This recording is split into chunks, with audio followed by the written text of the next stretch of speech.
How to use Upwork on PC. Hello guys, so in today's video I'm going to show you how to use Upwork. First thing, after you create an account, this is the home page. Right here you will find the people that want to hire you or hire someone else.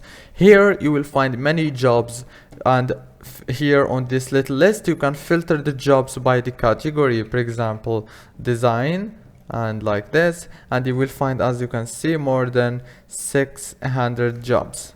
And if you want to choose a job, for example, if you like, let's say this one, click on it and then click on submit proposal or save job for later.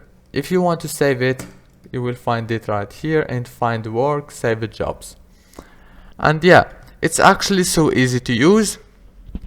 And if the person have sent you a message, you will find it right here on messages.